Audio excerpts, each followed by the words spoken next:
Ignition ইঞ্জিনে যে gas পাওয়ার সাইকেলটা ইউজ করি, ঠিক আছে? মানে বেসিক্যালি সাইকেলটা সেমই, জাস্ট ইঞ্জিনটা ডিফারেন্ট হয়ে যাচ্ছে এবং দুইটাতে হিট অ্যাডিশন প্রসেসটা ডিফারেন্ট থাকার কারণে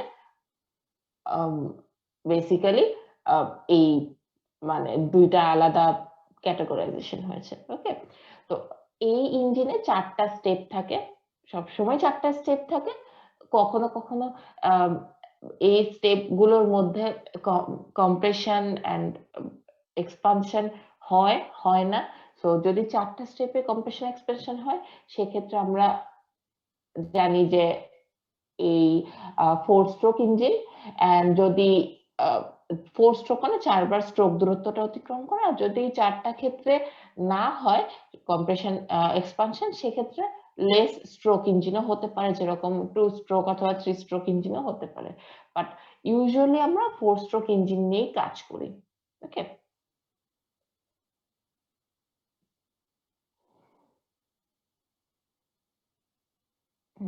I think this is better. আচ্ছা, আমি জাস্ট রিভিউ করছি, যেহেতু আমরা এটা অনেক আগে পড়েছি, তো আমাদের আর কি এত তো মনে থাকার কথাও না। এর মধ্যে আরো অনেক কিছু পড়েছি, বয়লার, রেফ্রিজারেশন। তো একটু রিভিউ করে নিই আমরা। তাহলে এই 4 স্ট্রোকের মধ্যে আমরা ফার্স্ট স্পার্ক ইগনিশন ইঞ্জিনটা পড়েছিলাম। এরপর কম্প্রেশন ইগনিশনটা আমরা পড়ি নাই, আজকে আমরা পড়বো। তো স্পার্ক ইগনিশনটা জানলে আসলে কম্প্রেশন ইগনিশনটা তেমন একটা টাফ হয় না। এখানে 4টা স্টেপ থাকে। 4টা স্টেপের মধ্যে ফার্স্ট স্টেপটা আমি জাস্ট এই যে প্র্যাকটিক্যাল যে সাইকেলটা, অরিজিনাল যে সাইকেলটা, সেটা আপনাদেরকে একবার রিভিউ করে নিই। আচ্ছা, ফার্স্ট স্টেপ হচ্ছে ইনটেক স্টেপ। ওকে, এখানে এয়ার ফুয়েল মিক্সচারটা ইঞ্জিনের পিস্টনের ভেতর এন্টার করে। ওকে, তো ফার্স্ট স্টেপ হচ্ছে ইনটেক স্টেপ। ওকে, আচ্ছা, এখানে ছবি দেওয়া আছে অবশ্যই ইনটেক থেকে না, তার পরেরটা কম্প্রেশন থেকে, তাহলে আমি কম্প্রেশন থেকে বুঝাই, একই ব্যাপার। আচ্ছা, ফার্স্ট স্টেপ হচ্ছে প্রথমে ভেতরে আমাদের যেই এয়ার ফুয়েল মিক্সচারটা থাকেই, ধরে নিলাম ইনটেক স্টেপটা 4th স্টেপে ঢুকাই নেওয়া হয়েছে এই ছবিতে, ঠিক আছে? তো ভেতরে আমাদের এয়ার ফুয়েল মিক্সচারটা থাকেই, এই মিক্সচারটাকে ফার্স্টে কম্প্রেস করা হয়। সো এটা হচ্ছে বিডিসি, এটা হচ্ছে টিডিসি। এগেন আমরা রিকল করি, bottom dead centre, top dead centre. So BDC থেকে যখন কম্প্রেস করে আমরা বিডিসি থেকে টিডিসি তে নিয়ে যাই, এবং গ্রাফে হচ্ছে কি, এই যে বিডিসি তে ছিল, কম্প্রেস করে টিডিসি তে নিয়ে যাওয়া হয় এই মিক্সচারটাকে, ঠিক আছে? এরপর এখানে স্পার্ক, একটা বাইরে একটা এক্সটার্নাল সার্কিটের মাধ্যমে, স্পার্ক প্লাগের মাধ্যমে স্পার্ক করা হয়, এবং স্পার্ক দেওয়ার ফলে ভেতরে যে এয়ার ফুয়েল মিক্সচারটা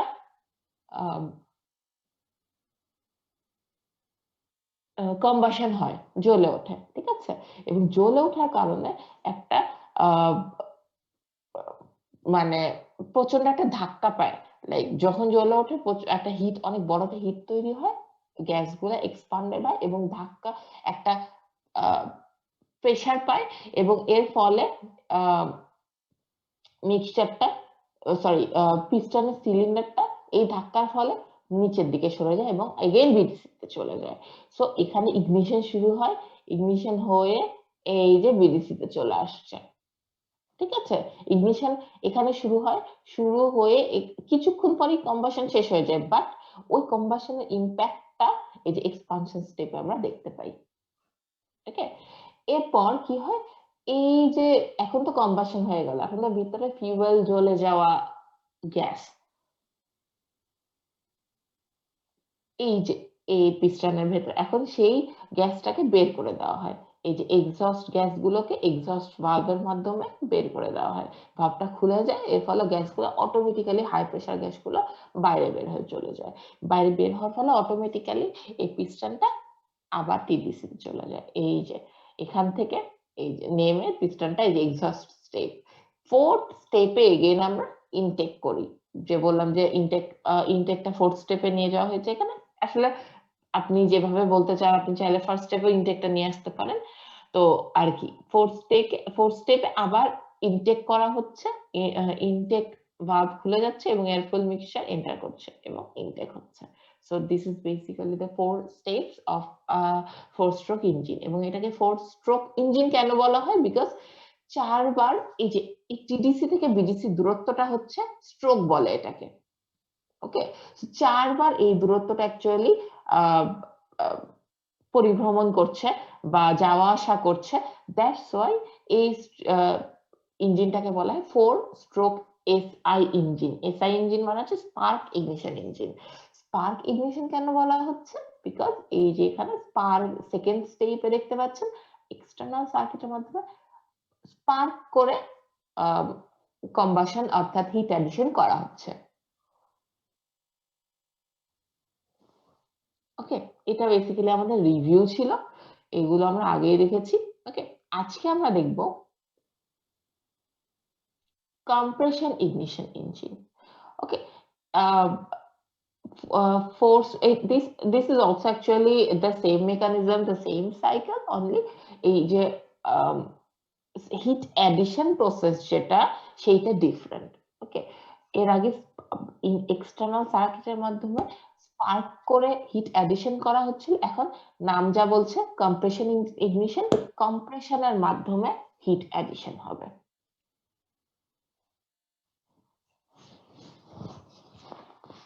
ওকে, তাহলে এই দুই ইঞ্জিনের মধ্যে বেসিক্যালি তাহলে প্রসেসগত পার্থক্য হচ্ছে শুধুমাত্র সেকেন্ড স্টেপটা। ওকে, যেখানে ওখানে ছিল একটা বাইরে একটা এক্সটার্নাল স্পার্ক প্লাগ ছিল, এই যে গ্যাসোলিন ইঞ্জিন হচ্ছে spark ignition engine. Okay, and এখানে দেখেন যে ডিজেল ইঞ্জিনের ক্ষেত্রে ডিজেল ইঞ্জিন হচ্ছে আদর্শ বলা যায় সব থেকে বেশি ইউজড সিআই ইঞ্জিন, এটা হচ্ছে কম্প্রেশন ইঞ্জিন। ওকে, এখানে দেখেন কোনো এক্সট্রা স্পার্ক প্লাগ নাই, এই যে এটা স্পার্ক প্লাগ লেখা আছে, এখানে কোনো এক্সট্রা স্পার্ক প্লাগ নেই, এখানে আছে শুধুমাত্র একটা ফিউয়েল ইনজেক্টর। এবং আরেকটা পার্থক্য আপনারা দেখতে পাচ্ছেন, এর ভেতরে হচ্ছে এয়ার ফিউয়েল মিক্সচার আছে, বাট এখানে দেখেন শুধুমাত্র এই যে এয়ার আছে, ফিউয়েল স্প্রে লেখা আছে। ঠিক আছে, এটা আমি বুঝিয়ে দিই। এই দুটোর মধ্যে বেসিক পার্থক্য হচ্ছে এক, কোনো স্পার্ক প্লাগ নেই, আর দুই সিআই ইঞ্জিনের ক্ষেত্রে কি হয়, যেহেতু এটা কম্প্রেশন ইগনিশন, এটাতে এত বেশি রেটে কম্প্রেশন হবে যে সেইটা it's enough to basically I mean burn the whole mixture বা whole fuel. So এখানে এত বেশি পরিমাণে কম্প্রেশন আমাদের করা লাগবে যেন ওই কম্প্রেশনের কারণে এত হিট তৈরি হয় যে ফুল মিক্সচারটা বার্নিং শুরু হয়ে যায়। ওকে, তার মানে এর মানে আপনারা বুঝতে পারছেন যে অ্যাকচুয়ালি এখানে অনেক বেশি পরিমাণে কম্প্রেশন করা দরকার যেন শুধু কম্প্রেশনের মাধ্যমে বার্নিং তৈরি হয়।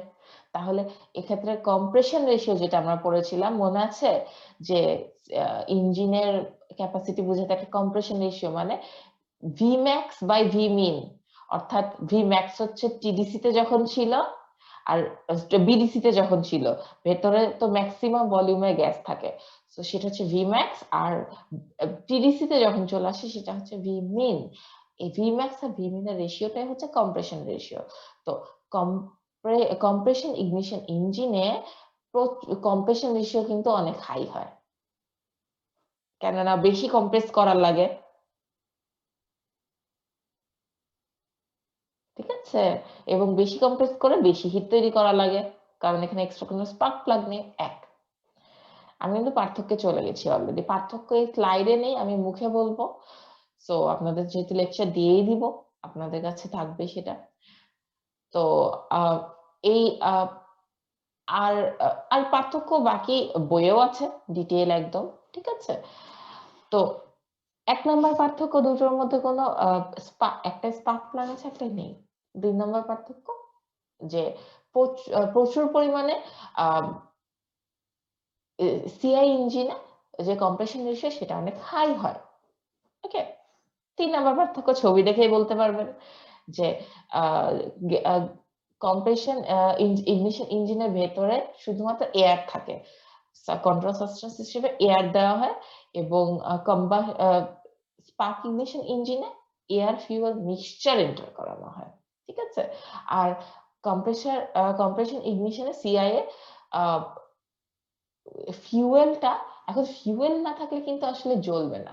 সো ফিউয়েলটা অ্যাকচুয়ালি যখন আমি কম্প্রেস করব, যখন আমার কম্বাশন দরকার হবে, ওই সময় ফিউয়েলটা একটা ফিউয়েল ইনজেক্টরের মাধ্যমে স্প্রে করা হয় ভিতরে। এর ফলে কি হয়, এই স্প্রেইং এর ফলে কি হয়, ভেতরে ফিউয়েলটা এন্টার করতে থাকে। কেননা সবসময় যদি ফিউয়েলটা মিক্সচারটা যদি আমরা ভেতরে আসলে রাখতাম, তাহলে কিন্তু আমরা যেই স্টেপে এখানে কিন্তু কম্প্রেশন কিন্তু 2 স্টেপে হচ্ছে, আপনারা হয়তো বা খেয়াল করছেন। সো আমরা এখানে কম্প্রেশন অনেক বেশি হওয়ার কারণে 2 স্টেপেই আমাদের বাই চান্স কম্বাশন হয়ে যাওয়ার পসিবিলিটি থাকে। এই জন্য যে স্টেপে আমাদের কম্বাশন লাগবে, আমরা শুধু ওই স্টেপে আমরা ফিউয়েলটা ইনজেক্ট করি, ঠিক আছে, এক্সটার্নাল ইনজেক্টরের মাধ্যমে। এখন তাহলে এখান থেকে আরেকটা পার্থক্য যাই, দেখেন এয়ার ফিউয়েল মিক্সচারের ভিতরে কিন্তু মিক্সচার, ওটা কিন্তু সমসত্ব, হোমোজেনিয়াস, তাই না?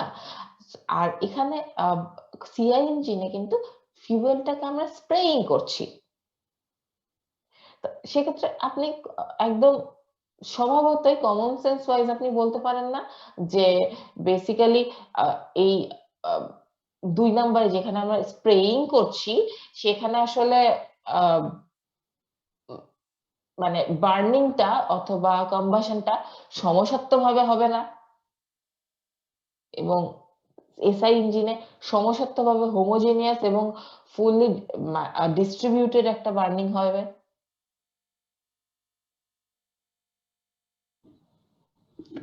সিআই ইঞ্জিনে ম্যাম না, এসআই ইঞ্জিনে একটা ডিস্ট্রিবিউটেড বার্নিং হবে, এবং সিআই ইঞ্জিনে অতটা ডিস্ট্রিবিউটেড হবে না।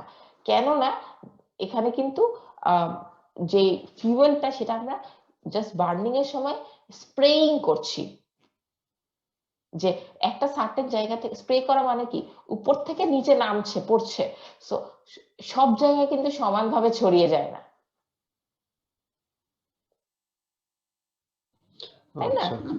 যেখানে মিক্সচারের ক্ষেত্রে কি হয়, একদম মিক্সচার মানে তো সমসত্ব, হোমোজেনাস, তাই না? জি ম্যাম। ওকে, তাহলে সো এর ফলে আমরা কি দেখতে পাই, যেহেতু এই সমসত্বভাবে হচ্ছে না, সেহেতু এই যে মানে সিআই ইঞ্জিন কিন্তু বেসিক্যালি আমাদের সার্টেন কিছু অ্যাপ্লিকেশনের জন্য ইউজ করা যায়, এবং এসআই ইঞ্জিনের অ্যাপ্লিকেশনে এবার চলে যায়। তো কম্প্রেশন রেশিওটা খেয়াল করেন, সিআই ইঞ্জিনের ক্ষেত্রে আমরা বললাম না কম্প্রেশন রেশিও হাই, এসআই ইঞ্জিনে কম। সো কম্প্রেশন রেশিও হাই হওয়া মানে কি, অনেক বেশি পরিমাণে গ্যাস নিয়ে সে কম্প্রেস করতে পারছে। সো এটা কিন্তু ক্যাপাসিটিও হাই সিআই ইঞ্জিনে, যেখানে এসআই ইঞ্জিনের ক্যাপাসিটি কিন্তু কম্পারেটিভলি লোয়ার, যেহেতু কম্প্রেশন রেশিওটা লোয়ার। এই জন্য বড় বড় বাস ট্রাকে ইউজ করা হয় কি, CI engine, not SI engine, যেহেতু অনেক বড় ভলিউমের গ্যাস নিয়ে কাজ হয়, অনেক বড় ইঞ্জিন। সিআই ইঞ্জিন কিন্তু সাইজেও অনেক বড়, যেহেতু ভলিউম বড়, স্বাভাবিক, ঠিক আছে। এন্ড লাস্টলি কন্ট্রোল সাবস্টেন্স নিয়ে কথা বলি। এসআই ইঞ্জিনে কন্ট্রোল সাবস্টেন্স হিসেবে গ্যাসোলিন অথবা পেট্রোল ইউজ করা হয়, যেখানে সিআই ইঞ্জিনে ডিজেল ইউজ করা হয়।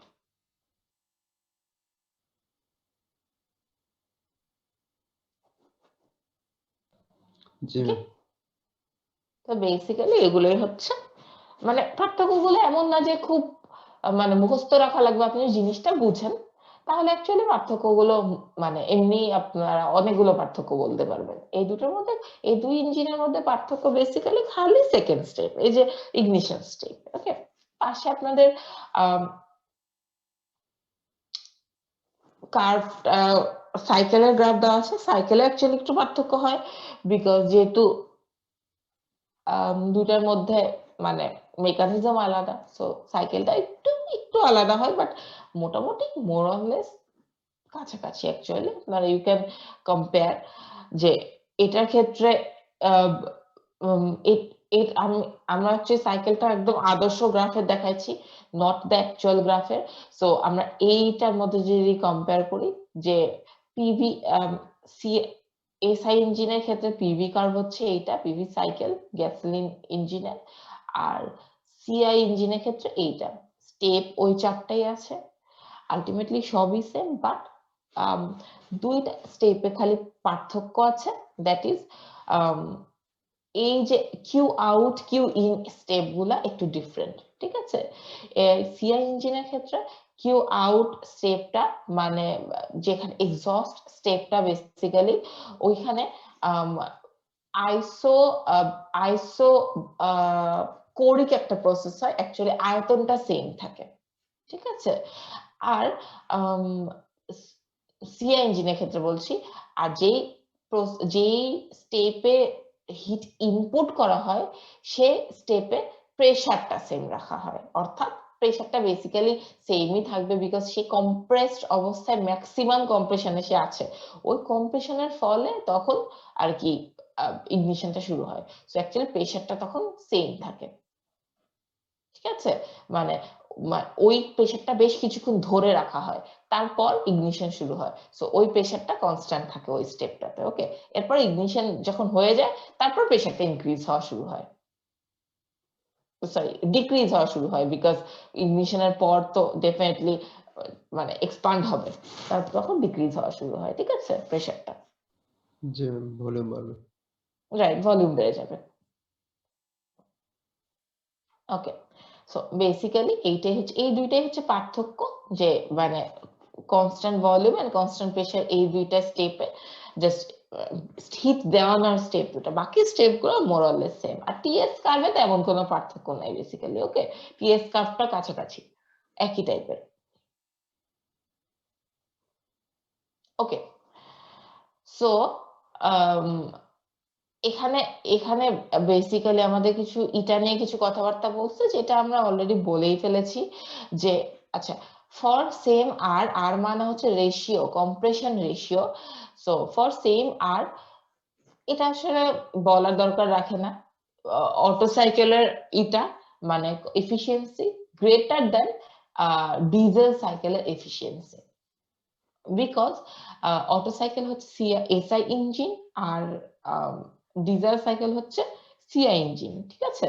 তো অটো সাইকেলের এফিসিয়েন্সি আর সেম আর এর জন্য ডিজেল সাইকেলের এফিসিয়েন্সির থেকে অ্যাকচুয়ালি বেশি হয়। কেন হয় বলতে পারবেন?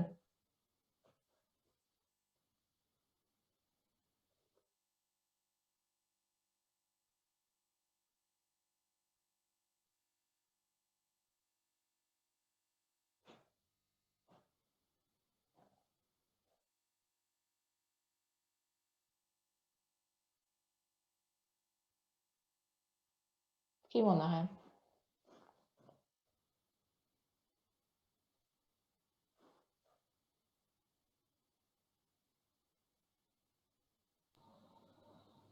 সরি ম্যাম, পাবো না। আচ্ছা, ঠিক আছে, অসুবিধা নেই, পারার স্বাভাবিক, না পারাটাই স্বাভাবিক। আহ এখন ডিজেল এফিসিয়েন্সির ক্ষেত্রে আমাদের ফর্মুলা কিন্তু অ্যাকচুয়ালি কমন, ঠিক আছে। যে এফিসিয়েন্সির ক্ষেত্রে ফর্মুলা হচ্ছে অন্য, এগুলা অনেক কঠিন মনে হচ্ছে দেখে, বাট এগুলো তো বেসিক্যালি মানে পরবর্তীতে ডিরাইভেশনে আসে, বাট অ্যাকচুয়াল ফর্মুলা তো কমন এইটা, তাই না? এটা যে কোনো ইঞ্জিনের efficiency formula, one minus Q out by Q in, যে কোনো ইঞ্জিন এফিসিয়েন্সি, তাই না? So one minus Q out by Q in হচ্ছে বেসিক ফর্মুলা। এখন একটা জিনিস চিন্তা করেন, Otto cycle SI engine, diesel cycle CI engine, আমি আবার রিপিট করছি। সো এটা কখন বাড়বে? এটা বাড়বে তখনই যখন এই যে এটার এই ভ্যালুটা কমবে, যেহেতু one minus, so Q out by Q in যখন কমবে। জি ম্যাম। এখন অটো সাইকেলের ক্ষেত্রে কি হয়, কিউ ইনটা অনেক বেশি হয় না অটো সাইকেলে, বিকজ এখানে স্পার্কের মাধ্যমে আমরা ইগনিশন করছি, জি ম্যাম। ইনপুট হিটটা বেশি হয়, এবং ইনপুট হিটটা যেহেতু বেশি হয়ে যায়, দ্যাটস ওয়াই এই যে এই ভগ্নাংশটার ভ্যালু কমে যায়, এর ফলে এটার ভ্যালু বেশি হয় অটো সাইকেলে। ঠিক আছে। এবং ডিজেল সাইকেলে যেহেতু কম্প্রেশন, যেহেতু গ্যাসগুলো ইন্টারনাল এনার্জিটা ইউজ করে কম্প্রেস করে আমরা হিটটা দিচ্ছি, দ্যাটস ওয়াই এটার ক্ষেত্রে অ্যাকচুয়ালি হয় কি এটাটা অটো সাইকেলের মতো এত বেশি হয় না, ঠিক আছে।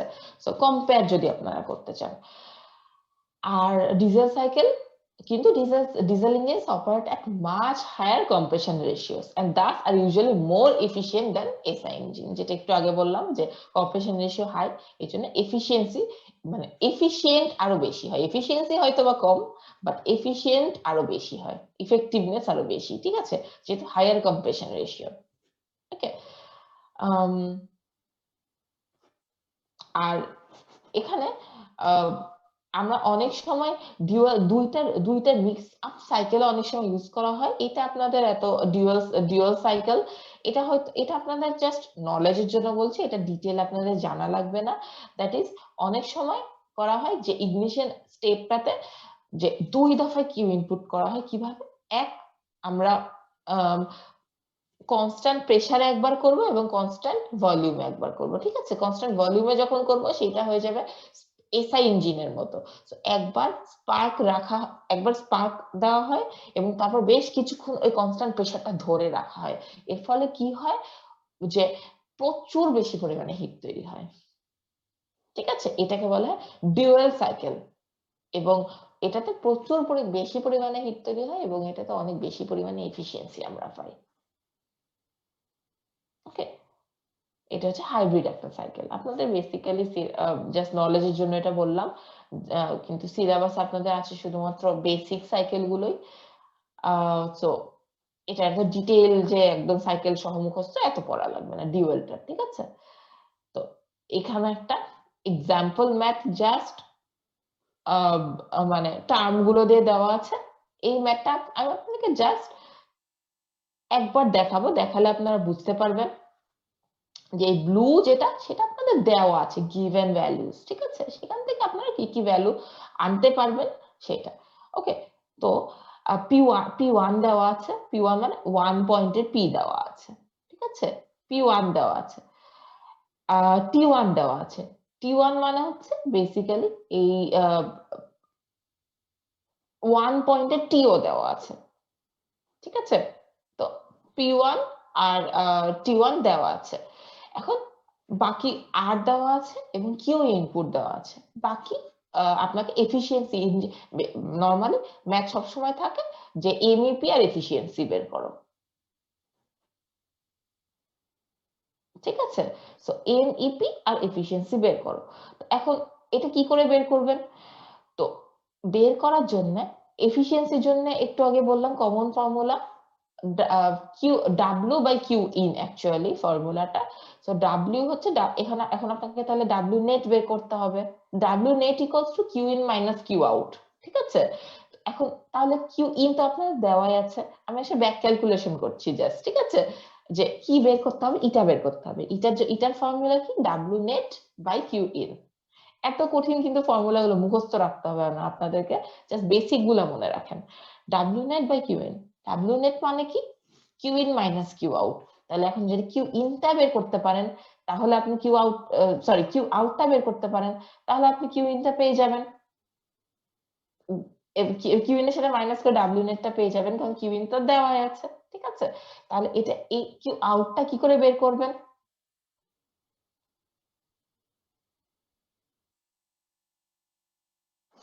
এটার জন্য আপনার যদি কিউটা বের করা লাগে, কিউ আউটের জন্য বেসিক্যালি তাহলে সামনে থেকে প্রতিটা টি বের করতে হবে, ঠিক আছে। তাহলে সেভাবে আমরা আগাই অনেক। তবে একটা জিনিস মনে রাখতে হবে আপনাদের কিন্তু এইসব ক্ষেত্রে সি এয়ারের সিপি, তারপর গামা, এগুলো কিন্তু মাথায় রাখতে হবে, ঠিক আছে। গামা যদি না দেওয়া থাকে সেক্ষেত্রে আপনাদেরকে জাস্ট স্ট্যান্ডার্ড ভ্যালু যেটা আর কি এয়ারের জন্য সেটা 1.33 আপনাদেরকে ইউজ করতে হবে, ঠিক আছে।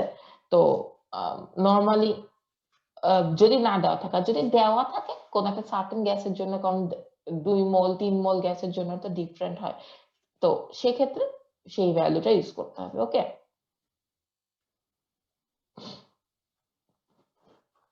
Okay ma'am.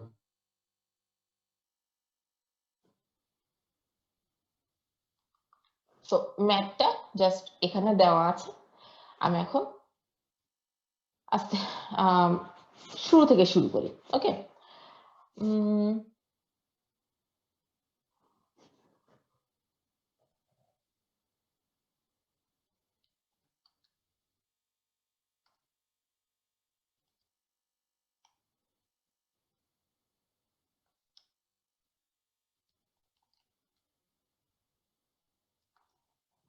ওকে, তাহলে ফার্স্ট অফ অল আমরা একটু আগেই জানলাম যে এটা যেহেতু বের করতে হবে, এখন আমাদেরকে কিউ আউটপুটটা বের করতে হবে, Q out, because Q in আপনার দেওয়াই আছে। ওকে, তাহলে কিউ আউট আমরা কি করে বের করব? কিউ আউটের ফর্মুলা হচ্ছে CP into CP del theta, ঠিক আছে? ওই যে আপেক্ষিক তাপ মনে আছে, molar molar specific heat, whatever, specific heat capacity, CP, জি ম্যাম, আপেক্ষিক তাপ। রাইট। সো এই ক্ষেত্রে সেটা ইউজ করতে হবে। ওকে, সো এখন ডিপেন্ড করবে কিউ ইন করছেন নাকি কিউ আউট করছেন। তো কিউ ইনের ক্ষেত্রে এখানে কিন্তু কনস্ট্যান্ট প্রেসার, এখানে সিপি ইউজ হবে, আর কিউ আউটের ক্ষেত্রে সিভি ইউজ হবে, ঠিক আছে, যেহেতু এটা কনস্ট্যান্ট ভলিউম। ওকে, তো এবং এখানে বেসিক্যালি আপনার ফর্মুলা গুলো আসলে দেওয়াই আছে। সো এখানে সিভি ইন্টু ডেলটিটা কত, এই যে 1, কিউ আউট হচ্ছে কি 4 থেকে 1 পয়েন্টের মধ্যে, সো D4 মাইনাস T1 হবে। ওকে, আর ঠিক একইভাবে যদি আপনি কিউ ইনের ফর্মুলা চান, যদিও এখানে আমাদের কিউ ইন দেওয়াই আছে, কিন্তু যদি একইভাবে কিউ ইনের ফর্মুলা চান সেক্ষেত্রে কি হবে, এক্ষেত্রে হবে সিপি ইন্টু, যেহেতু constant pressure isobaric process, CP into T3 minus T2 হবে, ঠিক আছে, ডেলটি দুইটা পয়েন্ট, ওই স্টেপের দুই দিকে 2 পয়েন্ট নিতে হবে। আপনাদের গ্রাফ অ্যাকচুয়ালি সাইকেলটা আপনার মাথায় থাকে, ইটস ভেরি ইজি। ওকে, আচ্ছা গেল। এখন তাহলে তো আমরা বুঝলাম যে আমাদের কিউ ইন দেওয়া আছে, কিউ আউট বের করার জন্য T4 আর T1 লাগবে, তাই না? তাহলে এখন T4টা বের করি আসেন, কারণ T1 কিন্তু দেওয়াই আছে, ঠিক আছে? তাহলে T4টা বের করি। T4 কি করে বের করব?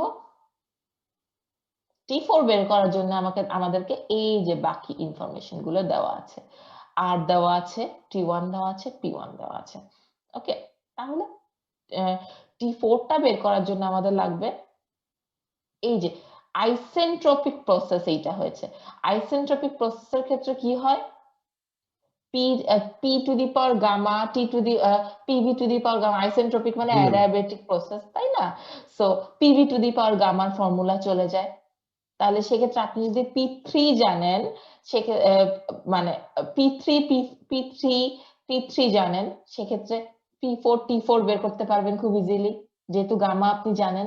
গামা এয়ারের ক্ষেত্রে 1.4 ইউজ করবেন সবসময়, ঠিক আছে, কারণ এয়ারের ক্ষেত্রে 1.33 ইউজ হয় মনোমলিকুল গ্যাসের জন্য। আপনি এয়ারের ক্ষেত্রে আপনার সবসময় 1.4 ইউজ করবেন, ঠিক আছে। আর যদি দেওয়া না থাকে, যদি দেওয়া থাকে সেক্ষেত্রে ওটা ইউজ করবেন, ঠিক আছে। ওকে। আচ্ছা, সেক্ষেত্রে আপনি যদি P3 T3 জানেন, সেক্ষেত্রে আপনি খুব ইজিলি এখানে T4টাও বের করে ফেলতে পারবেন। ওকে, আচ্ছা, সো এখানে বেসিক্যালি সেই ফর্মুলা গুলো ইউজ করা হয়েছে, simple. Just step by step আসি। T4, আপনার ফার্স্ট কাজ হবে চেষ্টা করা প্রতিটা পয়েন্টের P এবং T বের করে ফেলা, প্রতিটা পয়েন্টের, এবং অ্যাকর্ডিংলি ভিও বের করা যাবে, যেহেতু পি আর টি যদি পান, PV equals to nRT formula দিয়ে কিন্তু প্রতিটা পয়েন্টে ভি আপনি বের করতে পারবেন। সো প্রথমে হাতে সবগুলো বের করে নেবেন, তারপর দেখবেন আপনার কোনটা লাগবে। ওকে, আচ্ছা। সো P1 দেওয়া আছে, T1 দেওয়া আছে, অর্থাৎ এই পয়েন্টে দুটো P দেওয়া আছে। তাহলে আমরা এই P1 এবং T1 দেওয়া আছে, তাহলে আমরা P2 ও বের করতে পারবো খুব ইজিলি এবং T2 ও বের করতে পারবো খুব ইজিলি, বিকজ এইটা হচ্ছে একটা অ্যাডিয়াবেটিক প্রসেস এবং অ্যাডিয়াবেটিক প্রসেসের ক্ষেত্রে P2 by P1 equals to V2 by V1 to the power gamma, PV to the power gamma, G ma'am. এবং V2 by V1 কি হয়ে যায়? আর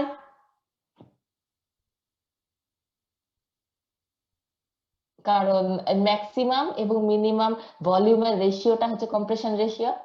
জি ম্যাম। ম্যাক্সিমাম ভলিউম কি 2 V2, মিনিমাম ভলিউম কি V1, তাহলে V2 by V1 equals to R. So এখন এই ফর্মুলাগুলো actually মুখস্থ রাখা আপনার জন্য বেটার, ইজিয়ার। ঠিক সেরকম T2 by T1 equals to R K minus 1 gamma minus 1, মনে আছে PV to the PT to the power gamma minus 1 এরকম ছিল। সো সেই ফর্মুলাটা বেসিক্যালি এইটা। ম্যাম B3 বাই B4 কি আর হবে? সরি, B3 বাই B4 এটার ক্ষেত্রে V3 কি by হবে? V4 আর হবে না। কেন বলি? বিকজ এখানে আর মানে হচ্ছে ম্যাক্সিমাম ভলিউম আর মিনিমাম ভলিউমের রেশিও। V3 দেখেন এটা কিন্তু ম্যাক্সিমাম ভলিউম না, খেয়াল করেছেন? জি ma'am. That's maximum volume V1 ma'am.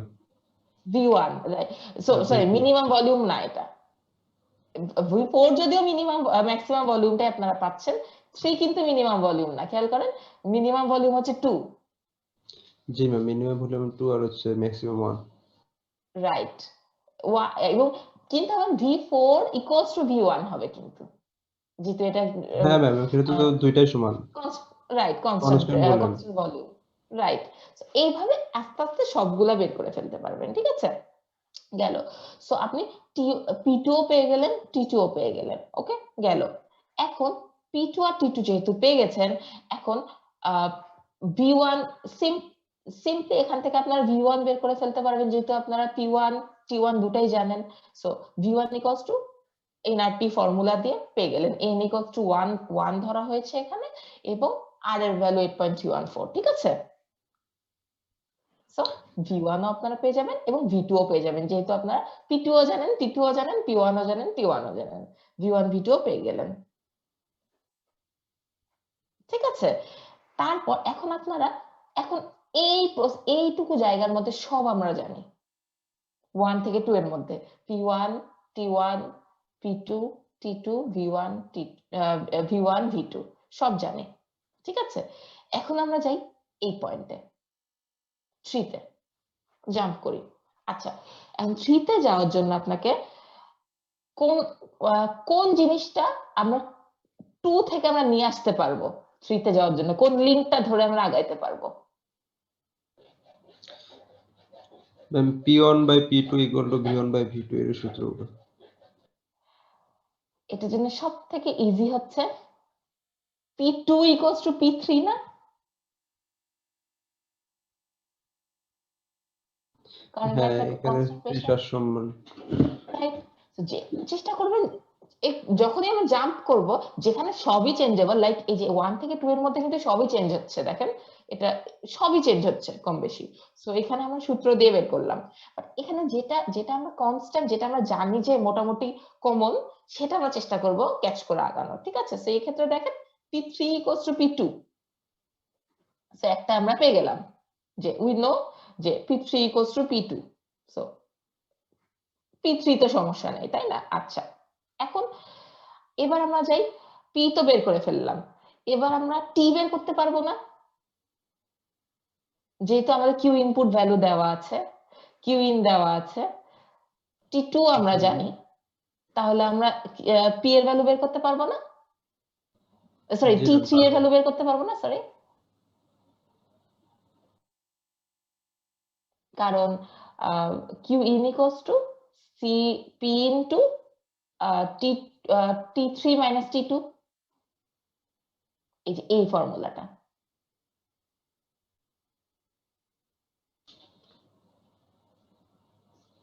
So we know this, air এর জন্য সিপি কনস্ট্যান্ট, সো এটা অটোমেটিক্যালি বের হয়ে যায়। সো P3 পেয়ে গেছি, T3 ও পেয়ে গেছি, তাই না? এবার আমরা খুবই ইজিলি যে কোনো একটা ভ্যালু ইউজ করে আমরা ইজিলি V3 ও বের করে ফেলতে পারবো,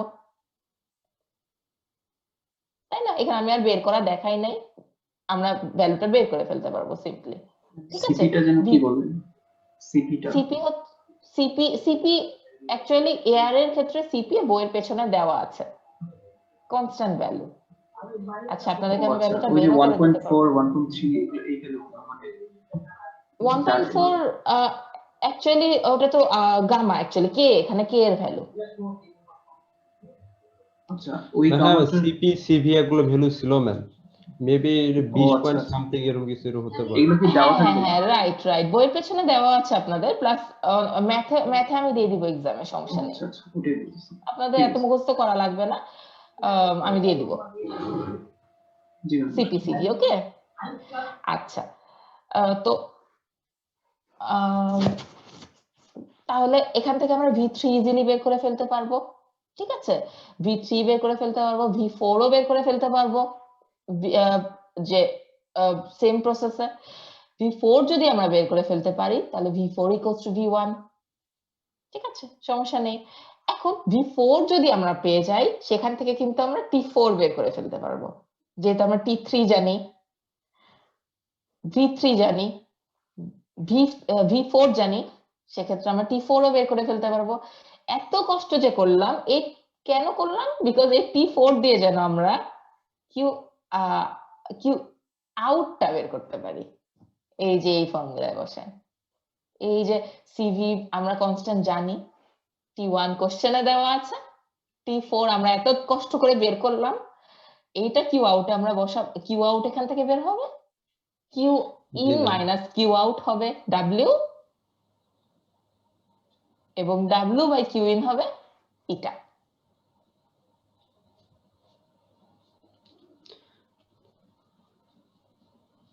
T4 বার করার জন্য তো এটাই কি, যেহেতু দেওয়া আছে T1, আপনার যদি এর T1 না দেওয়া থেকে যদি T2 দেওয়া থাকতো, সেক্ষেত্রে আপনার জন্য অনেক ইজিয়ার হতো, কারণ T2 যদি T2 আপনি জানেন, কিউ ইন তো আপনার দেওয়াই আছে, খুব ইজিলি আপনি T3 বের করে ফেলতে পারেন, মানে আপনি এখান থেকে শুরু করতে পারতেন আর কি, এই স্টেপ গুলো করা লাগতো না,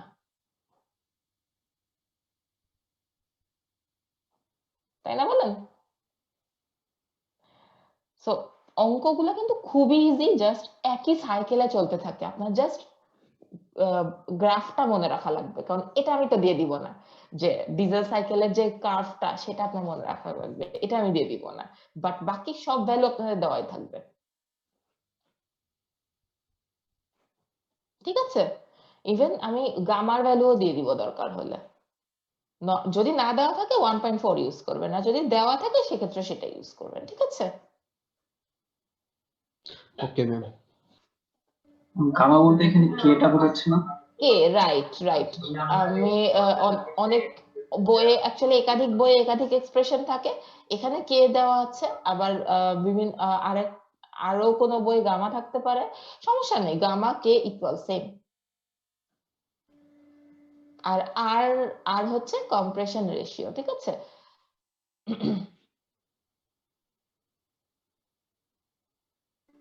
ম্যাম এই যে ফর্মুলার যে সিম্পলিফিকেশনটা, এটা কি অল্টারনেটিভ মেথড, মানে ডাইরেক্ট আমি ইউজ করতে পারি? এই যে ওটা বক্স করে যে দেখেন, হ্যাঁ, ওটা অ্যাকচুয়ালি ডিরেক্টলি আপনি ইউজ করতে পারেন, কোনো সমস্যা নেই, বাট বেসিক্যালি প্রতিটার জন্য আলাদা আলাদা আছে, কিন্তু এই যে সিম্পলিফাইড মেথডটা আপনি দেখেন যে প্রতিটা সাইকেলের জন্য, অটো সাইকেলের জন্য আলাদা, এটার জন্য আলাদা, কার্নার সাইকেলের জন্য আলাদা, সো এত তো আসলে মুখস্থ আপনাদের মনে হয় না রাখা পসিবলও আছে, পসিবল।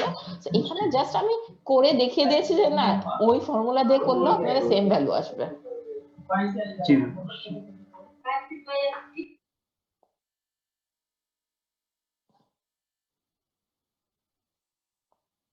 আর এমইপি এটা হচ্ছে ডিরেক্ট ফর্মুলায় পড়বে, MEP equals to W net by V minus V, মানে V max minus V min actually, so সেইটা মানে একদম জাস্ট ফর্মুলায় পড়ো, আপনার কাছে যদি বাকি সবকিছু থাকে আপনি এমইপি মিন ইফেক্টিভ প্রেসার আপনি অটোমেটিক্যালি বের করে ফেলতে পারবেন, ঠিক আছে?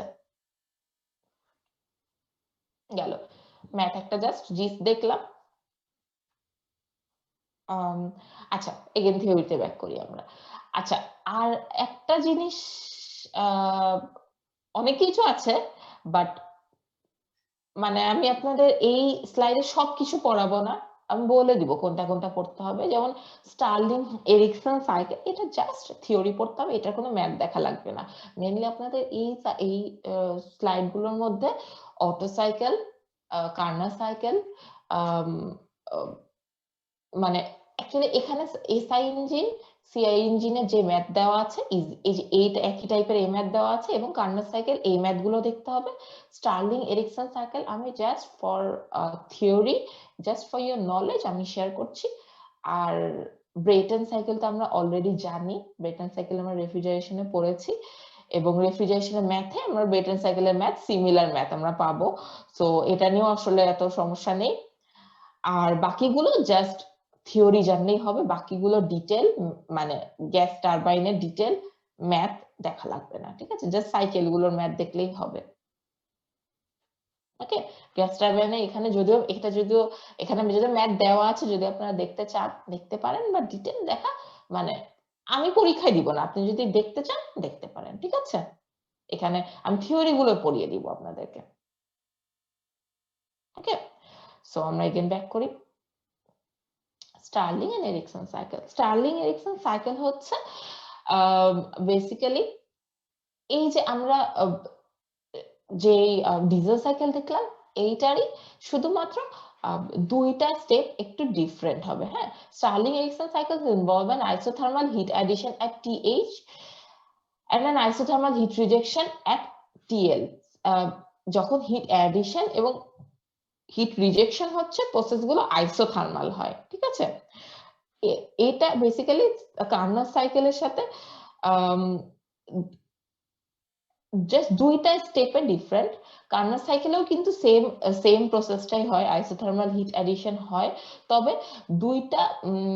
দুইটা আইসেন্ট্রপিক প্রসেস। কার্নার সাইকেলে আইসেন্ট্রপিক প্রসেস হয় দুইটা, যেই দুইটা আইসেন্ট্রপিক প্রসেস রিপ্লেস করে স্টার্লিং এরিকসন সাইকেলে constant volume regeneration process Stirling সাইকেলে, এবং এরিকসন সাইকেলে কনস্ট্যান্ট প্রেসার রিজেনারেশন প্রসেসের মাধ্যমে। অর্থাৎ কার্নার সাইকেলে আমরা যখন অ্যাডায়াবেটিক প্রসেসগুলো আইসেন্ট্রপিক প্রসেসগুলো অ্যাপ্লাই করেছি, সেই প্রসেসগুলোতে Stirling Ericsson cycle regeneration process use করা হয়। স্টার্লিং সাইকেলে constant volume regeneration CV use করা হয় এখানে, এবং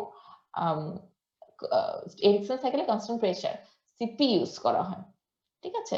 বিজ্ঞানীদের নামানুসারে সাইকেলের নাম রাখা হয়েছে। ওকে, এখন রিজেনারেশন প্রসেসটা কি?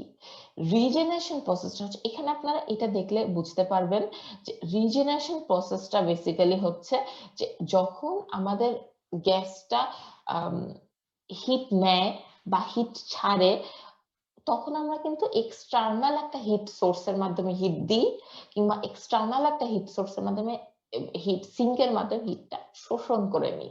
এটাই হচ্ছে basically regeneration process, sorry heat addition অথবা হিট সিঙ্ক প্রসেস, ঠিক আছে? এখন রিজেনারেশন হচ্ছে ও নিজের হিট নিয়েই ও নিজে সাইকেল কন্টিনিউ করবে। অর্থাৎ যখন হিটটা ছেড়ে দিব তখন একটা এক্সট্রা ইন্টারনাল বাফার থাকে, ওই বাফারের মধ্যে ওই গ্যাসটা হিটটা ছেড়ে দেয়। আবার যখন হিটটা নিবে তখন ওই ভেসেলটার মধ্যে দিয়েই গ্যাসটা প্রবাহিত হয়ে ওই হিটটা নিয়ে বের হয়ে যাবে। অর্থাৎ একটা মানে স্পেয়ার একটা বাফার, একটা মানে বলা যায় একটা স্পেয়ার একটা বাতি রাখা হয়েছে সাইডে, যে হিটটা যখন ছাড়বে ওখানে ছেড়ে দিয়ে যাবে, আবার যখন নিয়ে যাবে ওখান থেকে নিয়ে চলে যাবে। এটা এই প্রসেসটা হচ্ছে রিজেনারেশন। এই প্রসেসটা, এই সিমিলার প্রসেস কিন্তু আপনারা অলরেডি বয়লারে কিংবা রেফ্রিজারেশনের ক্ষেত্রে বা সুপার হিটিং করার সময় আপনারা দেখেছেন যে ওই গ্যাসটার মধ্যে দিয়ে আবার চালনা করে ওই হিটটা আবার অ্যাডিশন করা হচ্ছে, খেয়াল করেছেন? ওইটা কিন্তু রিজেনারেশন। ওই সেম অলমোস্ট ওই মেকানিজম রিজেনারেশন চলে। আবার এই প্রসেসটা কেন করা হয়? তো এখন আপনার মাথায় প্রশ্ন আসতে পারে যে হিটটা আমি দিচ্ছি ওই হিটটাই যদি চলতে থাকে তাহলে তো সাইকেলটা এফিসিয়েন্সি কমে যাবে, কারণ সময়ের সাথে সাথে হিটটা কমতে থাকে। তো বেসিক্যালি রিজেনারেশন আইডিয়াটা কিন্তু হচ্ছে একটা থিওরিটিক্যাল আইডিয়া, ঠিক আছে? যে আমাদের থিওরিটিক্যাল অ্যাসপেক্টে কি হিটের কোনো লস নাই। জি ম্যাম। যে হিটটা সে দিয়ে যাবে সেই হিটটাই আমি আবার নিয়ে চলে আসতে পারবো, অর্থাৎ জিরো হয়ে যাবে, মানে দেওয়া নেওয়া মিলায় জিরো হয়ে যাবে, তাই না? কিন্তু ইন প্র্যাকটিস অ্যাকচুয়ালি তা হয় না। রিজেনারেশনের সাথে সাথে ওই ভেসেলে আরো এক্সট্রা হিট সোর্স অ্যাড করা থাকে এবং একদমই শুধু যে ওইটা দিয়েই ওই হিট দিয়ে চলবে তা অ্যাকচুয়ালি পসিবল না, আরো হিট সোর্স থাকে, ঠিক আছে?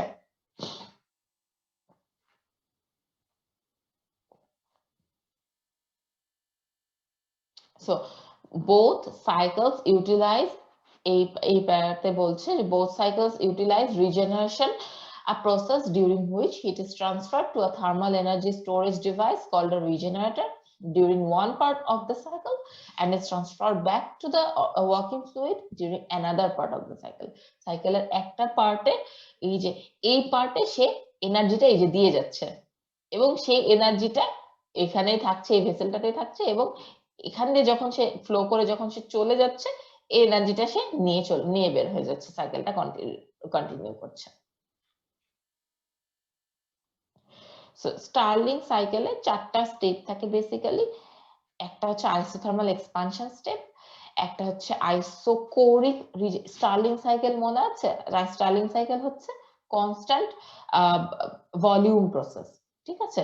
সো আইসোকোরিক রিজেনারেশন প্রসেস, তারপর আবার আইসোথার্মাল কম্প্রেশন হবে, দেন আইসোকোরিক রিজেনারেশন প্রসেস হবে, ঠিক আছে? সো দুইটা রিজেনারেশন, দুইটা আইসোথার্মাল প্রসেস। এরিকসন সাইকেলে same, just isobaric regeneration process, constant pressure. Okay, এখানে দেখেন কম্পারিজন দেওয়া আছে। এটা হচ্ছে কার্নার সাইকেল, এটা হচ্ছে স্টার্লিং সাইকেল, এন্ড এটা হচ্ছে এরিকসন সাইকেল, ঠিক আছে? সো কার্নার সাইকেলের ক্ষেত্রে এই যে এটা হচ্ছে অ্যাডিয়াবেটিক প্রসেস হওয়ার কারণে এরকম ভার্টিক্যালি সে নামছে, কিন্তু এখানে অ্যাকচুয়ালি কিন্তু ইন প্র্যাকটিস আমরা কিন্তু অ্যাডিয়াবেটিক প্রসেস পাই না।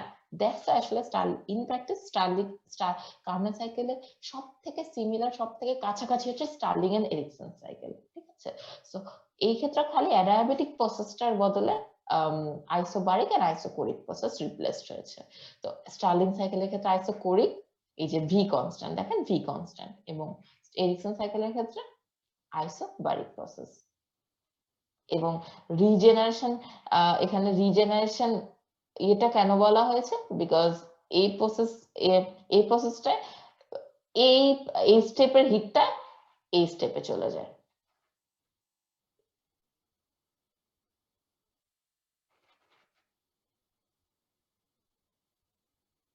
ঠিক আছে?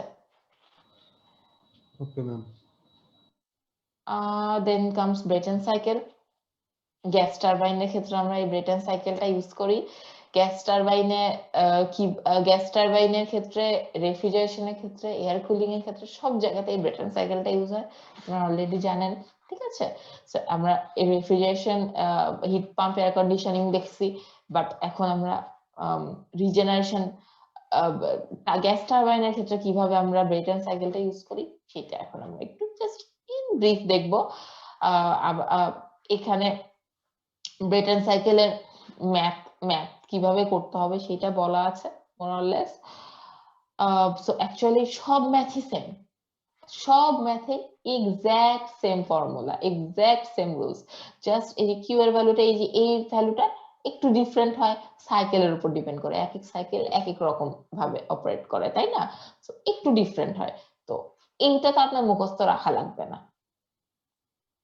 মুখস্থ যদি করতে পারেন দ্যাটস গুড, যদি মুখস্থ না করতে পারেন আমি বলছি না যে মুখস্থ রাখা লাগবে, ম্যাথে আপনি স্টেপ বাই স্টেপ যদি প্রসিড করেন তাহলে এটা অটোমেটিক্যালি চলে আসবে ভ্যালু, ঠিক আছে? যে একটু আগে তো ম্যাথে দেখালাম যে অ্যাকচুয়ালি এই ভ্যালুটা অটোমেটিক্যালি আপনার স্টেপ বাই স্টেপ প্রসিড করলে এই ভ্যালুটা অটো চলে আসে, সেম ভ্যালু আসে, ঠিক আছে? তাহলে Brayton cycle with regeneration, Brayton সাইকেলে হয় কি, 4টা স্টেপ থাকে, আমরা এখানে একটু রিপিট করি। হিট এক্সচেঞ্জার থাকে, টারবাইন থাকে, হিট এক্সচেঞ্জার থাকে, টারবাইন থাকে, কম্প্রেসার থাকে, কন্ডেন্সার থাকে, ঠিক আছে? কন্ডেন্সার অনেক সময় থাকে, অনেক সময় থাকে না, অনেক সময় এই যে ওপেন সাইকেল ব্রেটন সাইকেলে কন্ডেন্সারটা থাকে না, বাদ দিয়ে দিই আমরা, কম্প্রেসার থাকে, হিট এক্সচেঞ্জার থাকে, টারবাইন থাকে, ঠিক আছে? তো বেসিক্যালি এটাই হচ্ছে ব্রেটন সাইকেল।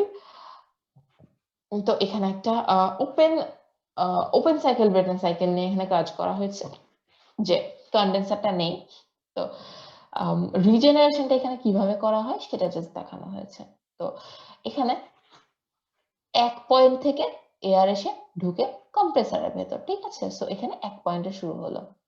কম্প্রেসার করে কি, মানে কম্প্রেসার করে কি, প্রেসারটা ইনক্রিজ করে, ঠিক আছে? প্রেসারটা ইনক্রিজ করার ফলে অটোমেটিক্যালি টেম্পারেচারটা একটু ইনক্রিজ হয়ে যায়, এই যে 1 থেকে 2 পয়েন্ট এসে যায়, ওকে? এবং কম্প্রেসারটা মানে আইডিয়ালি রাখা হয় মানে যেন অ্যারাবেটিক ভাবে কোনো লস ছাড়াই সে যেন প্রেসারটা বাড়াইতে পারে, adiabatic process, isentropic process, so that's why এনট্রপিটা কনস্ট্যান্ট থাকে, ওকে? ইন প্র্যাকটিস হয় না, বাট এটা হচ্ছে আইডিয়াল কার্ভ নিয়ে আমরা কথা বলছি, ওকে? গেল। তারপর 2 থেকে 3 তে এ পর্যায়ে নরমালি কম্প্রেসার থেকে কি হয়, কম্বাশন চেম্বারে যায় বা হিট এক্সচেঞ্জারে যায়, ঠিক আছে?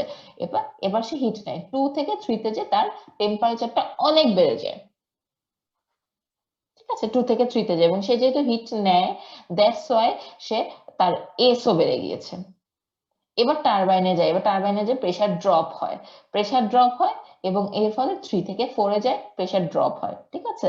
প্রেসার ড্রপ হওয়া মানে কি, অ্যাডিয়াবেটিক প্রসেসে প্রেসার ড্রপ হওয়া মানে টেম্পারেচার কমে যাওয়া, সো টেম্পারেচার কমে 3 থেকে 4 এ চলে আসলো, সো এই যে টারবাইনে 3 থেকে 4 এ চলে আসলো, গেল।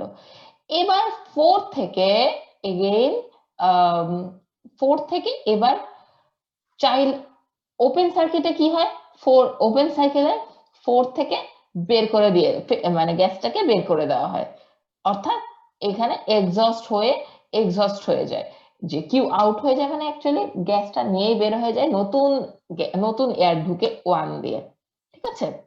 কিন্তু এক্ষেত্রে রিজেনারেশনের ক্ষেত্রে কি হয়, টারবাইন থেকে যে গ্যাসটা বের হয় সেই গ্যাসটাকে আবার ইউজ করা হয় কিভাবে, সেই যে গরম গ্যাসটাকে একটা রিজেনারেশনের ভিতর প্রবেশ করানো হয়, রিজেনারেটরের ভেতর একটা ভেসেল থাকে, একটা জাস্ট চেম্বার থাকে, ঠিক আছে? ওই চেম্বারের ভিতর প্রবেশ করানো হয়, ওই গ্যাসটার ভিতর কিন্তু এখনো হিট আছে, ঠিক আছে? এই যে সে কিন্তু শুরু করেছিল এখান থেকে, কিন্তু সে টারবাইনের শেষে কিন্তু সে এখানে থাকে, অর্থাৎ তার ভিতর কিন্তু এখনো এই যে এইটুকু টেম্পারেচার আছে, এই হিটটা কিন্তু তার ভিতর আছে, এটা কিন্তু আমরা ইউজ করতে পারি চাইলেই, তাই না? সেটা এখন আমরা করব, যে এই রিজেনারেটরের ভিতর টারবাইনের ভেতরে এক্সস্ট গ্যাসটা রেখে দেওয়া হয়, ওই গরম চেম্বারের ভেতর দিয়ে আমাদের ইনপুট গ্যাসটাকে, ইনলেট গ্যাসটাকে প্রবাহিত করা হয়।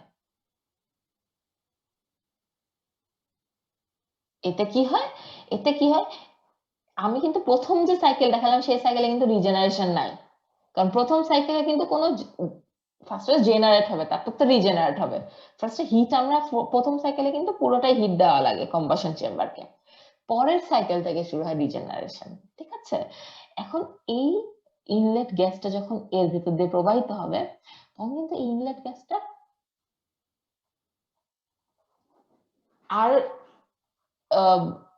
মানে রুম টেম্পারেচার প্রবাহিত হবে না, ইনলেট গ্যাসটা কিন্তু তখন এই রিজেনারেশনের মাধ্যমে একটা হিট নিয়ে তবে কম্বাশন চেম্বারে ঢুকবে, অর্থাৎ কম্বাশন চেম্বারে প্রিহিটের অবস্থায় ঢুকবে, এবং কম্বাশন চেম্বারকে তখন এই পুরো হিটটা দেওয়া লাগবে না, তাকে একটা লেফট এটার এর এই টেম্পারেচারটা পাওয়ার পর বাকি যে টেম্পারেচারটা তোলা লাগবে সেই হিটটাই খালি দেওয়া লাগে, অর্থাৎ আমাদের কিন্তু হিট এক্সপেন্স কমে যাচ্ছে,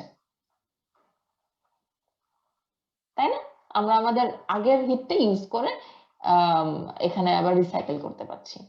এইটাই কিন্তু এই কনসেপ্টটাই কিন্তু আমরা অলরেডি র্যাঙ্কিন সাইকেলে রিহিট প্রসেসে ইউজ করছি। আবার টারবাইন থেকে যে হিটটা যাচ্ছে সেটাকে আমরা শেষে পরের স্টেপে কাজে লাগাচ্ছি ম্যাম, তাই না? রাইট, রিসাইকেল করছি আর কিছুই না। বয়লারের আচ্ছা। লাস্টে দেখেছিলেন না কতবার ওই যে ফিউয়েল গ্যাসটাকে রিসাইকেল করা হয়? বেসিক্যালি ওই প্রসেসটা এটা, যে আমরা যে ইনলেট এয়ার দিচ্ছি সেটাকেই আগের হিটটা একটু এর মধ্যে ডিসপার্স করে দিচ্ছি, এটাই হচ্ছে রিজেনারেশন। এই গ্রাফটা দেখলে আপনারা আরো ইজিলি বুঝতে পারবেন। দেখেন যে Q1 থেকে 2 কম্প্রেসর, এটা নিয়ে কোনো কাজ নেই। ফার্স্ট সাইকেলে পুরোটাই কম্বাশন চেম্বার দিচ্ছে, পুরো হিটটাই 2 থেকে 3 দিচ্ছে, ঠিক আছে? এরপরে আবার টারবাইনে নেমে আসছে, 4 এ আসছে, এবার শুরু হচ্ছে রিজেনারেশন। দেখেন এই যে এবার এই গ্যাসটার মধ্যে দিয়ে কিন্তু ইনলেট গ্যাসটা চালনা করা হচ্ছে, এই যে ইনলেট না, কম্প্রেসরের পরের গ্যাসটা। এর ফলে কি হচ্ছে, সে কিন্তু এই টেম্পারেচারটা সংস্পর্শে থাকছে, ইনটাচ থাকছে, এবং এই টেম্পারেচারটা সংস্পর্শে থেকে সে কিন্তু এই টেম্পারেচারটাই গ্রহণ করে নিচ্ছে। এর ফলে কি হচ্ছে, কম্প্রেসর থেকে বের হয় 2 থেকে এই যে এই 5 প্রাইম পয়েন্টটায় কিন্তু সে চলে যাচ্ছে। আমি দেখাইছি 5 পয়েন্ট, কেন 5 পয়েন্ট দেখাইছি এটা আপনাদেরকে বলবো একটু পর। যাই হোক, তো 2 থেকে 5 প্রাইম পয়েন্টে সে চলে যাচ্ছে, কেন? কারণ এই সমান এখান থেকে যদি একটা লম্বা লাইন টানেন, এই টেম্পারেচারে এই গ্যাসটা তখনও আছে, ওই টেম্পারেচার গ্যাসের সংস্পর্শে থেকে আমাদের ইনলেট গ্যাসটা ওই টেম্পারেচারই পেয়ে যাবে।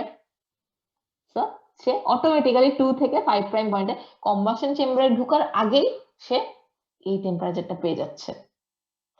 এরপর সে কম্বাশন চেম্বারে ঢুকছে, এবং কম্বাশন চেম্বারে শুধুমাত্র যে 5 প্রাইম থেকে 3 এই ডিস্টেন্সে হিটটা দেওয়া লাগছে।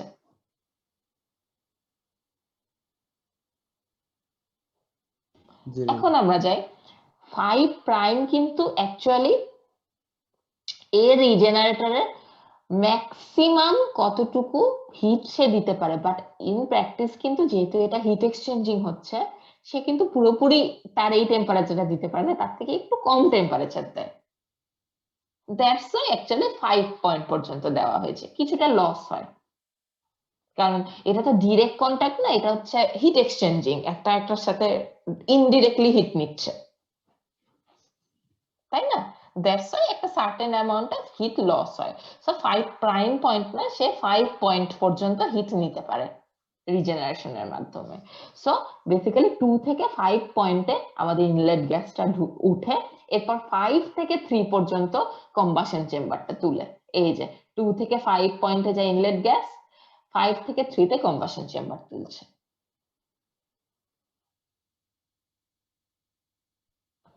ম্যাম 5 থেকে 5 প্রাইমের টেম্পারেচারটা কি হলো একটু যদি বলতেন। 5 থেকে 5 প্রাইম মানে হচ্ছে যে এই যে 4 টারবাইন থেকে যখন গ্যাসটা বের হয়ে আসছে, যে এই এক্সস্ট গ্যাসটা, সেই গ্যাসটা কিন্তু 4 অর্থাৎ এই টেম্পারেচারে আছে এই যে রিজেনারেটরের ভেতরে, ঠিক আছে? সো এখন এই টেম্পারেচারের একটা গ্যাসের সংস্পর্শে যদি একটা ঠান্ডা গ্যাস আসছে, তার মানে কি ওই টেম্পারেচারটাই সে নিয়ে নেওয়ার কথা। জি ম্যাম, হ্যাঁ তা তো নেই। দ্যাটস ওয়াই, হ্যাঁ, সো এই জন্য ওটা থেকে লম্বা একটা দাগ টেনে আমি 5 প্রাইম পয়েন্টটা বানাইছি, যে এই টেম্পারেচারে চলে আসার কথা এই গ্যাসটার, ঠিক আছে? এই টেম্পারেচারে চলে আসার কথা, বাট সে এই টেম্পারেচার আসতে পারে না, বিকজ এখানে কিন্তু ডিরেক্ট হিট নেওয়া হচ্ছে না, এখানে কিন্তু গ্যাসটা মিক্স হচ্ছে না, হিট এক্সচেঞ্জিং হচ্ছে। অর্থাৎ একটা পাইপে এই যে এই পাইপে আছে আমার এক্সস্ট গ্যাস, এই পাইপে আছে আমার ওয়ার্কিং গ্যাস, এখনকার ইনলেট গ্যাস, তাই না? এখন সে যেহেতু আরেকটা পাইপ থেকে হিট এক্সচেঞ্জিং এর মাধ্যমে হিট নিচ্ছে, সে কিন্তু 100% হিট নিতে পারে না। কিছু লস তো হবে, যেহেতু টাচ মানে কন্ট্যাক্ট আছে, সো কন্ট্যাক্টে কিছু লস হয় পাইপের গায়ে, এই জন্য আমরা 5 প্রাইম পয়েন্টটা দেওয়াটা এটা প্র্যাকটিক্যাল না, দ্যাটস ওয়াই 5 পয়েন্ট পর্যন্ত, মানে সার্টেন একটা পয়েন্ট নিচে রিজেনারেট করে। ক্লিয়ার হয়েছে। আচ্ছা, সো কিউ রিজেনারেশনের ভ্যালুটা, তাহলে এখানে আসলে কিউ ইনপুট হচ্ছে দুই স্টেপে, একটা হচ্ছে রিজেনারেশন, একটা হচ্ছে ইনপুট অ্যাকচুয়ালি যেটা কম্বাশন চেম্বারে দিচ্ছে। So Q regeneration actual that is H5 minus H2, because এই যে H5 থেকে অ্যাকচুয়ালটা, যদিও হওয়ার কথা 5 প্রাইম, বাট আমি অ্যাকচুয়ালটা নিয়ে কাজ করব বিকজ 5 প্রাইম আমরা কোনোদিন পাই না, গেল, ঠিক আছে। আর কিউ রিজেনারেশন ম্যাক্সিমাম আমরা কতটুকু কিউ রিজেনারেট করতে পারি সম্ভব, that is H4 minus H2, অর্থাৎ এখানে যতটুকু H ছিল আর এখানে যতটুকু H ছিল সেটার মাইনাস, মানে H4 minus H2 মানে অ্যাকচুয়ালি যে 5 প্রাইম পয়েন্টের কথাই বলছে। ম্যাক্সিমাম হওয়া পসিবল, কিন্তু অ্যাকচুয়ালি তো ওটা হয় না, কিছু লস হয়, এটা হয়, ঠিক আছে। এবং রিজেনারেটরের এফিসিয়েন্সি হচ্ছে regeneration actual by regeneration max, ঠিক আছে। একটা রিজেনারেটরের এফিসিয়েন্সি হচ্ছে যে অ্যাকচুয়াল কতটুকু রিজেনারেট করছে মানে আউটপুট, বাই তার কতটুকু করার কথা ছিল মানে ইনপুট, ঠিক আছে। So H5 by H2, H5 minus H2 by H4 minus H2, যেটা যে দুটা ভ্যালু, ওকে। সো এটা ইকুইভ্যালেন্ট টু টি দিয়েও প্রকাশ করা যায়।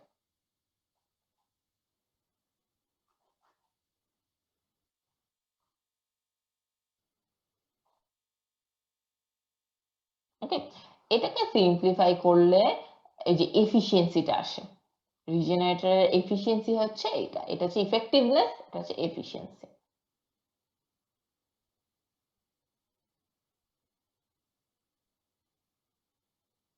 ওকে, তো এগুলোতে জাস্ট বেসিক্যালি আপনাদেরকে আইডিয়াটা রাখতে হবে।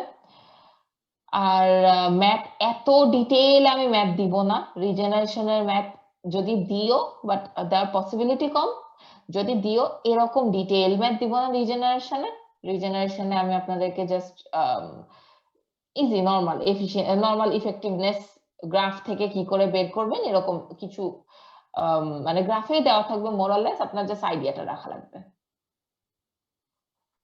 ঠিক আছে। যে অ্যাকচুয়ালি 4 কেন নিচ্ছি, 5 কেন নিচ্ছি, 2 কেন নিচ্ছি, এগুলো আইডিয়াটা রাখা লাগবে। যদি আপনি কনসেপ্টটা জানেন তাহলেই হবে, এত ডিটেইল আমি ম্যাথ দিব না, ঠিক আছে।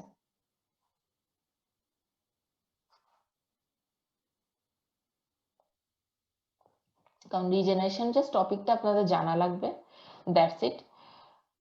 টারবাইনস, এখন জাস্ট লাস্ট কিছু টপিক আছে, যে gas turbines with reheat compressors and intercooling process. Gas turbine গুলো আরো এফিসিয়েন্সি বৃদ্ধির জন্য, আমরা তো রিজেনারেশন প্রসেস দেখলাম যে আর কি জাস্ট নিজের হিটটা ইউজ করে হিটিং করছি, এটাও এটাও আসলে এফিসিয়েন্সি বৃদ্ধির জন্য খুব ভালো।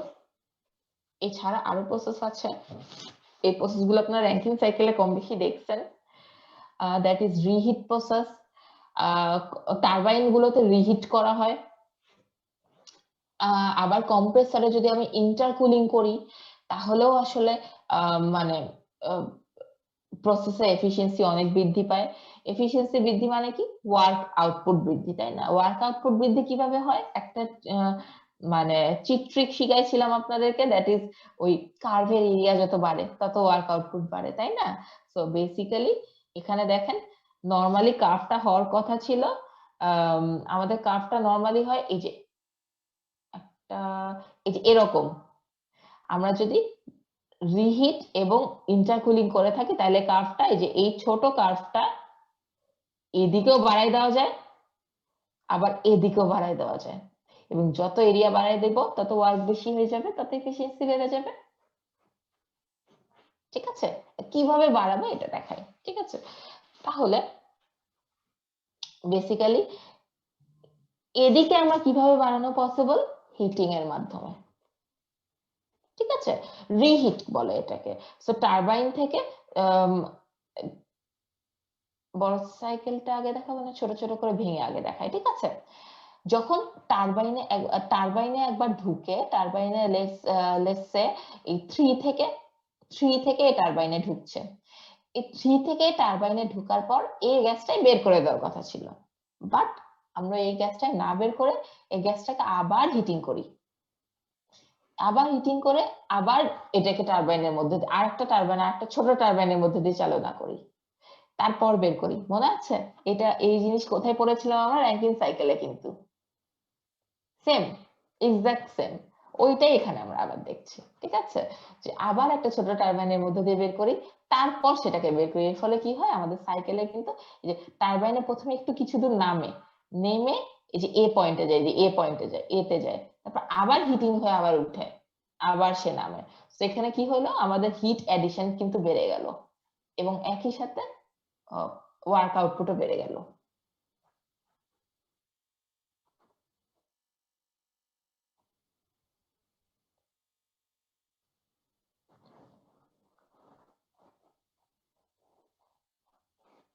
ওকে, এখন আমরা ইন্টারকুলিং করতে পারি, বা সাবকুলিংও বলা হয় এটাকে অনেক জায়গাতে, ইন্টারকুলিং বা সাবকুলিং করতে পারি কম্প্রেসারে, ঠিক আছে?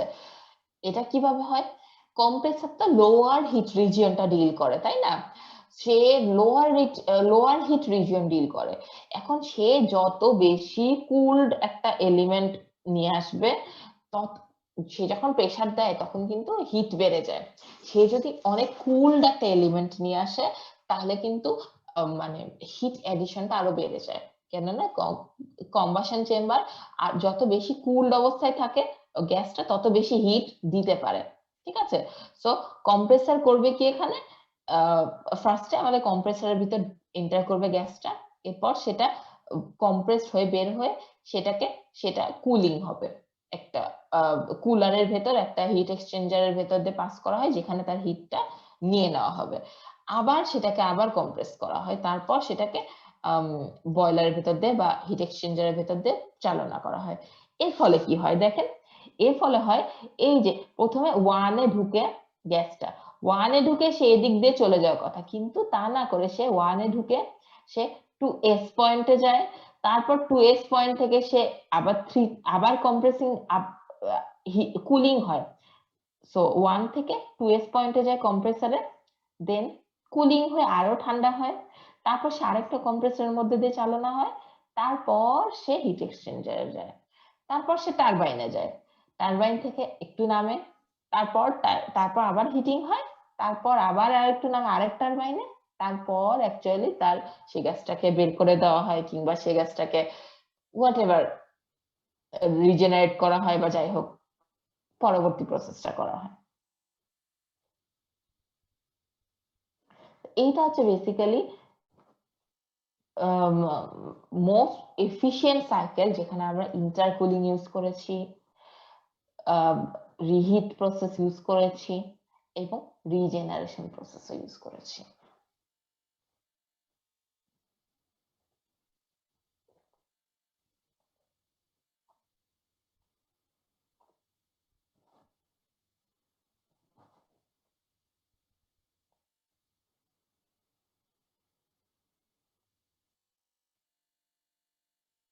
ঠিক আছে, তো এখানে বেসিক্যালি একটা ম্যাথ এক্সাম্পল দেওয়া আছে। আমি এরকম একটা ম্যাথ আপনাদেরকে করাবো এখান থেকে না, এখন আমরা লাস্ট যেই দিন আর কি সময় পাবো, একদিন বা 2 দিন বা একটা ডাবল লেকচার নিতে পারি, সেই দিন আমি আপনাদেরকে একটা এরকম একটা জেনারেলাইজ ম্যাথ করাবো। তবে গ্যাস টারবাইনের এত ডিটেইল ম্যাথ দেখা লাগবে না, আপনার জাস্ট থিওরিটা দেখা লাগবে, ঠিক আছে? মেইনলি আপনার সাইকেলের ম্যাথ গুলো দেখা লাগবে, ঠিক আছে? আমি আবার বললাম, যদি আপনারা দেখতে চান that's up to you, if you want to know that's up to you, ঠিক আছে? বাট এক্সামে আমি গ্যাস টারবাইনে এত ডিটেইল ম্যাথ দিব না, জাস্ট ছোটখাটো যেগুলো থিওরি পড়াইছি তার মধ্যে এই যেরকম এই যে রিজেনারেশনের যে থিওরিটা, দিস ইজ ভেরি ইম্পর্টেন্ট, এটার রিলেটেড ম্যাথ আসবে, ঠিক আছে? আচ্ছা, okay ma'am. Turbojet engine, basically turbojet ইঞ্জিনে আর কি কিভাবে অপারেট করে সেইটা এখানে দেওয়া আছে। এইটা আপনাদের অ্যাকচুয়ালি সিলেবাসে নেই টার্বোজেট ইঞ্জিন, এবং আমি চাচ্ছি না যে আপনাদেরকে এক্সট্রা বার্ডেন দিতে, মানে এমনিতে আপনারা অনেক ওভার বার্ডেন পড়াশোনা প্লাস 2 টার্মের পড়াশোনা নিয়ে, সো আমি এক্সট্রা বার্ডেন দিতে চাচ্ছি না। যদি আপনারা জানতে চান I can explain this now, মানে চান যে এক্সপ্লেন করি? ইটস আউট অফ সিলেবাস, আমি আবার বলছি।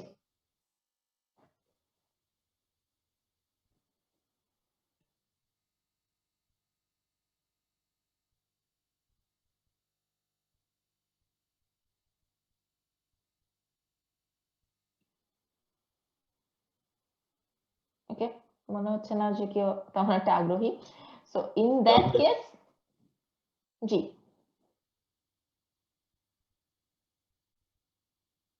ম্যাম ধর যদি পড়তে যাই সমস্যা হবে তখন জেনে নেবো আর কি। সরি বুঝি নাই।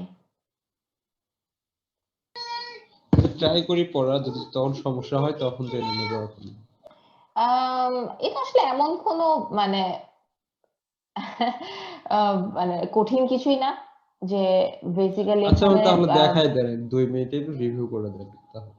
এটা 2 মিনিট আচ্ছা থাক, আজকে না পড়াই তাহলে। আমার মনে হচ্ছে না বাকি অলমোস্ট বেশ অনেকক্ষণ ধরে আপনারা ওয়েট করছেন শুরুতে। আহ, আহ, সবার জন্য আর কি it's not, I don't think ma'am আজকে দরকার নেই। থাকতাম। হ্যাঁ ম্যাম আজকে আজকে থাক। দরকার নেই, আজকে থাক, আমি বুঝতে পারছি। আর সিলেবাসের বাইরেও মনে হচ্ছে না খুব একটা আগ্রহী মানুষজন পড়ার জন্য। আচ্ছা, সমস্যা নেই। আজকে একটু মানে শুরুতে একটু ব্লান্ডার হয়ে গেছে, দ্যাটস ওয়াই আমি আই এম রিয়েলি সরি। আমার নিজেরই খারাপ লাগছে আপনাদেরকে এতক্ষণ ওয়েট করিয়েছি। নেক্সট উইক থেকে আমি 6:30টার সময় ক্লাস নিব। Okay ma'am.